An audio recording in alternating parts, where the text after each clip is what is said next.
Media sosial digemparkan dengan video keributan sesama taruna di kawasan Monas, Jakarta Pusat.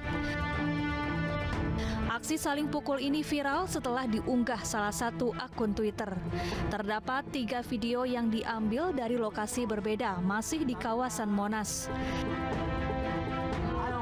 Ketiga video memperlihatkan para taruna dan sejumlah perwira berkejaran dan saling pukul. Belakangan diketahui para pelaku tawuran merupakan taruna Kementerian Perhubungan. Kementerian Perhubungan pun menyayangkan peristiwa ini dan akan mendalami penyebab insiden tersebut.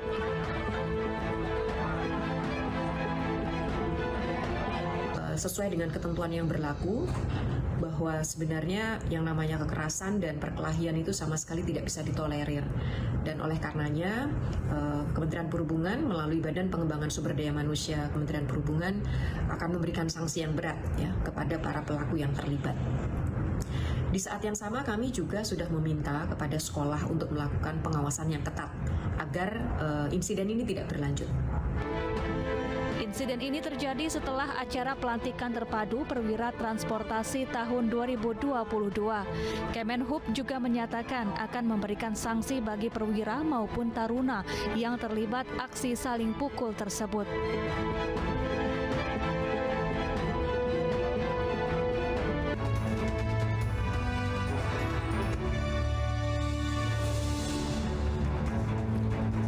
Selamat sore, kita berjumpa di iNewsroom, ruang memperdalam informasi yang aktual dan komprehensif. Dan sore hari ini bersama dengan saya Reinhard Sirait, kita mulai iNewsroom selengkapnya. Menimbang bahwa dengan dikesampingkannya seluruh keberatan yang dikemukakan oleh penasihat hukum terdakwa Ferdi Sambo SH SIK MH, maka terhadap keberatan yang demikian haruslah dinyatakan ditolak.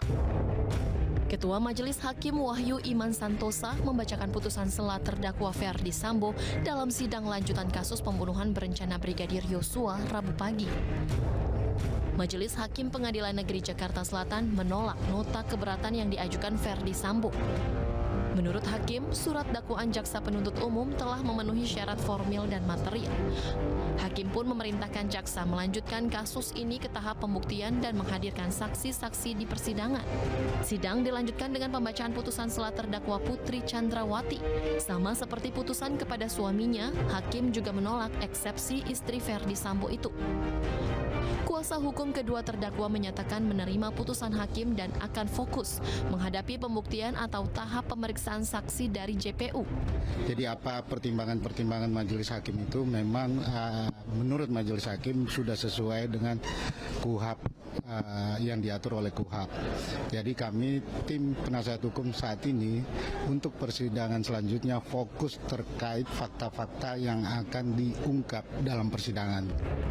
Selanjutnya, sidang dengan agenda pemeriksaan saksi dari JPU akan digelar pada Selasa 1 November 2022. Dalam sidang tersebut, Majelis Hakim meminta JPU untuk menghadirkan keluarga Brigadir Yosua sebagai saksi.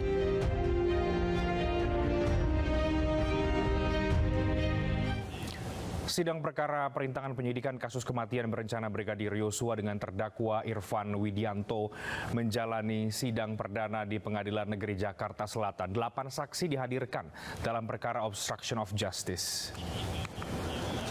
Dalam kasus ini, Irfan didakwa merusak kamera pemantau atau CCTV yang membuat terhalanginya penyidikan kasus pembunuhan Yosua Huta Barat.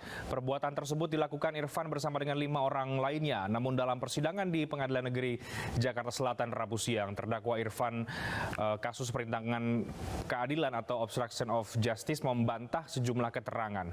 Irfan merupakan satu dari 7 terdakwa kasus obstruction of justice terkait pembunuhan berencana Brigadir Yosua.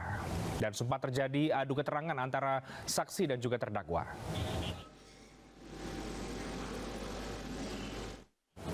Untuk mengetahui lebih lengkap, kami telah terhubung dengan Yasmin Atania di Pengadilan Negeri Jakarta Selatan.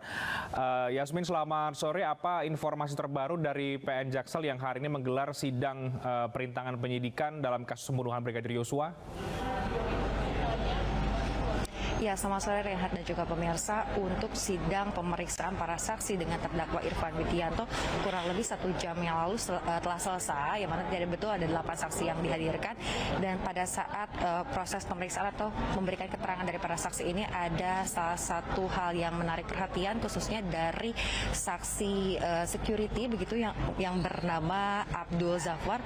Ia menjelaskan pada tanggal 9 Juli lalu atau 1 hari pasca tewasnya Brigadir Yosua Huta Barat di rumah dinas Verdi Sambo, yang mana saat itu pada sore hari sekitar pukul 15 waktu Indonesia Barat ada terdakwa Irfan Widianto datang bersama 3 hingga 5 orang yang tidak ia kenal dan meminta kepada petugas security untuk mengganti DVR CCTV, yang mana untuk di pos security kompleks Duren 3 ini ada sebanyak 2 unit DVR CCTV. Namun dari pihak pengamanan ini sebenarnya tidak mempermasalahkan apabila hendak mengganti CCTV, namun harus dilaporkan terlebih dahulu ke pihak RT atau rukun tetangga begitu. Namun berdasarkan keterangan dari pihak security bahwasanya ia tidak diperkenankan untuk melapor dan ada upaya seperti dihalang-halangi dengan terus diajak ngobrol oleh Irfan Widianto sehingga ia tidak sempat untuk melapor ke pihak RT. Dan sekitar pada pukul 18 ia pun Irfan Widianto bersama dengan dari pemilik CCTV ini berupaya untuk mengganti DVR CCTV yang ada di kompleks Duren 3 Jakarta Selatan. Dan sebentar lagi pada pukul 19 waktu Indonesia Barat nampaknya akan kembali digelar sidang dengan agenda pengajuan nota keberatan atau eksepsi atas terdakwa Beki Wibowo dan juga Cuk Putranto. Reinhard. Baik. Terima kasih Yasmin untuk laporan Anda dari PN Jakarta Selatan. Dan Majelis Hakim Pengadilan Negeri Jakarta Selatan menolak seluruh nota keberatan atau eksepsi yang diajukan terdakwa kasus pembunuhan Brigadir Yosua Verdi Sambo dan Putri Chandrawati. Persidangan Verdi Sambo dan Putri Chandrawati akan dilanjutkan dengan agenda pemeriksaan saksi. Untuk membahasnya telah bergabung bersama dengan kami kuasa hukum dari Barada Eliezer. Namun sebelumnya kita dengarkan pernyataan dari kuasa hukum Putri Chandrawati yang akan menyatakan bekerja keras membuktikan fakta yang sebenarnya.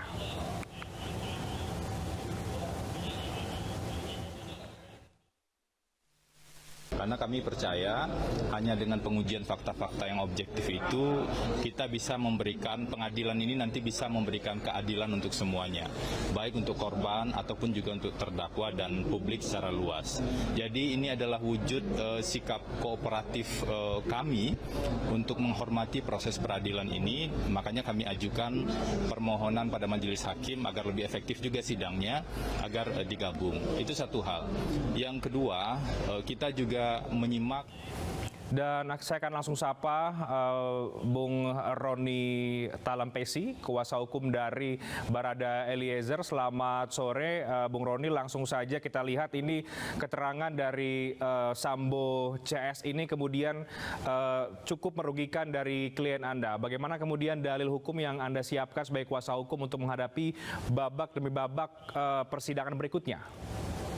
Iya Mas Reinhardt, tentunya dalam mengawal proses persidangan ini kami juga mempunyai strategi-strategi khusus ya. Strategi-strategi dalam hal pembelaan klien kami itu sudah kami siapkan karena kami sudah mempelajari berkas secara utuh. Nah, terkait dengan yang disampaikan oleh pengacara dari Verdi Sambo dan istri, ya tentunya nanti kita lihat di persidangan ya. Pastinya juga kami kan dalam hal ini sudah tidak mengajukan eksepsi sehingga agenda pembuktian kami terlebih dahulu. Dan kami pikir bahwa pasti majelis hakim akan melihat sesuai dengan asas peradilan cepat, murah dan sederhana. Karena kami yang sudah terlebih dahulu tidak mengajukan eksepsi dan kami sudah terlebih dahulu untuk masuk ke agenda pembuktian, tentunya kami dalam proses agenda pembuktiannya kami terlebih dahulu. Nah, itu catatan kami yang pertama. Yang kedua, dalam proses ini kami mau sampaikan kepada publik bahwa apa yang disampaikan oleh kesaksian dari keluarga korban kemarin itu merupakan sudah jelas ya mengenai posisi klien saya ya. Kemarin kami menyampaikan mengenai adakah masalah antara Baradae dengan almarhum sebelumnya, dan itu disampaikan tidak ada masalah. Jadi dalam hal ini kami menggali keterangan saksi, dalam hal ini menjelaskan bahwa sebenarnya faktanya adalah tidak ada permasalahan antara Richard Eliezer dengan almarhum Joshua. Jadi sudah sangat jelas ya, bukan karena ada permasalahan kemudian ada pertikaian, kemudian sehingga menyebabkan penembakan. Nah, perlu kita sampaikan bahwa sini bahwa klien saya melakukan penembakan berdasarkan perintahnya, karena relasi kuasa sangat jauh antara Barada dan Jenderal Bintang 2 dalam situasi yang sulit. Nah, itu detailnya nanti kita buka di persidangan. Itu merupakan beberapa hal yang akan menjadi bahan pembelaan kita di persidangan. Oke, Bung Roni, terakhir singkat, tapi ini ada keterangan yang cukup menarik dari saksi Kamarudin Simanjuntak bahwa ada 3 tembakan atau penembak terhadap Brigadir Yosua. Nah, sebagai kuasa hukum Baradae, Anda menanggapi kesaksian ini seperti apa? Ya, pastinya kan kalau bicara pidana itu adalah bicara alat bukti ya. Kalau seandainya kesaksian dari saudara Kamarudin Simanjuntak harusnya disertai dengan alat bukti. Kan kemarin kalau rekan-rekan melihat di muka persidangan, Majelis Hakim sempat menanyakan kan informasinya, berdasarkan informasi kan saudara Kamarudin sampaikan berdasarkan informasi. Nah, terus ditanyakan informasinya, alat buktinya apa, tolong ditunjukkan di muka persidangan, tetapi saudara Kamarudin Simanjuntak tidak bisa menunjukkan. Nah, di sini perlu kita sampaikan sesuai dengan keterangan klien kami bahwa penembakan itu adalah klien saya yang pertama, kemudian Ferdi Sambo yang kedua. Nah, itu nanti kita buktikan di persidangan, kita akan sesuaikan dengan alat bukti yang lainnya. Jadi perlu kita sampaikan bahwa di sini bukan hanya keterangan klien saya saja ya, didukung juga dengan keterangan alat bukti yang lainnya. Tetapi kan perlu kita sampaikan beberapa alat bukti ini kan. Terima kasih. Kalau terima kasih. Kita akan tunggu nanti bagaimana fakta persidangan berikutnya. Terima kasih banyak Bung Roni Talampesi, kuasa hukum dari Baradae Eliezer. PD Perjuangan menjatuhkan sanksi kepada mantan wali kota Solo FX Hadi Rudiatmo karena mendukung Ganjar Pranowo di Pilpres 2024. Kami hadirkan informasinya sesaat lagi.